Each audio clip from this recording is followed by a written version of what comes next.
Hey everyone, what's going on? My name is Rygos Poppin. Welcome back to Rise Horror Movie Reviews, and our first of 2023. So today's review has been a very highly voted one. All of you have been requesting and voting, and I can't escape this one. But today's review is on The Burning from 1981, directed by Tony Maylam, and also written and produced by the infamous Harvey Weinstein. Yeah, that Weinstein who's currently locked up in prison. Anyways, I'm not going to get into actual stories, but I'm just going to review this movie. So, I got this movie last year / yesterday, along with another movie called Urban Legends Final Cut. If you want me to do a review on that movie, let me know in the comments below, and I'll do a poll. Anyways, on to this movie. So, this movie came out in 1981, directed by Laylam, written and produced by Weinstein, and the movie is pretty similar to Friday the 13th. I mean, this movie and the Friday the 13th and the Friday the 13th franchise both involve summer camps. I mean, both came out in the early 80s. Due to the success of slashers in the 70s, like Halloween and Black Christmas, and apparently an early slasher film in 1980 called Friday the 13th, this movie was born. So the movie involves the story about the movie is about a group of summer camp pranksters that decide to get their scare on the lives. So they target a creepy caretaker of a camp named Cropsy, who is also the villain of this movie. So yeah, if you can tell, Cropsy is the main villain of this movie. You can kind of think of him like Jason Voorhees mixed with the fisherman from the Last Summer trilogy.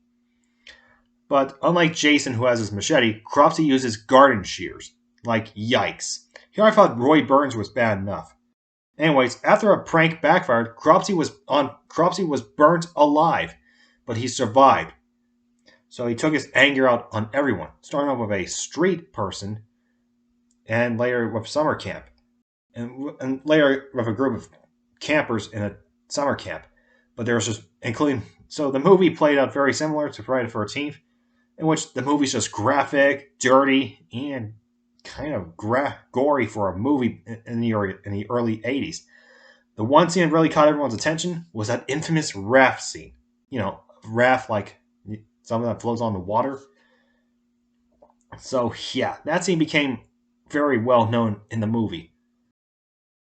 Overall, at the end, two of the summer campers fought against Cropsy, and they actually did well. But that's not all. The movie ends, which is just basically a storytelling of at a campfire. Wow. Here I thought the story of Scream was very complicated and complex. Now, overall, The Burning's actually not that bad. The Burning's actually quite good, even for a movie from the early 80s. Although I give this movie a very interesting one. I mean, sure, it looks terrifying. Now, you're wondering how I got this movie? Well, if you take a closer look, I got this at Shout Factory. So feel free to pause the video and go to shoutfactory.com and buy this movie. So yeah, not sponsored. And on top of that, even though this movie was written by a future criminal, Weinstein himself, it's worth knowing that you gotta separate the art from the artist. And I was able fully to do so with The Burning. Hell, if you go back to my review on Jeepers Creepers 1 and 2, those two directed by Salva, feel free to click that button up there to watch the review, in which I'll explain why separating the art from the artist is always a heated debate. Yeah, I mean, sure I can separate Jeepers Creepers from Victor Salva, right? But The Burning from Harvey Weinstein, definitely. I do have Rosemary's Baby, which is directed by Roman Polanski. So I chose to separate that film from him as well. I mean, it's hard to separate the good art from the bad artist. You know, artists that serve time in prison or criminals. But it is very heated when you do that. Overall, The Burning is an okay movie from 1981, in which people even call it a Friday the 13th ripoff. I mean, I kind of find that to be funny. Overall, The Burning and Friday the 13th both look similar to each other. I mean, both feature a badly mutated character, although Friday the 13th has Jason throughout the entire series, well, except for movies 1 and 5. And the Burning has a caretaker with garden shears. Overall, I give The Burning 4 out of 5.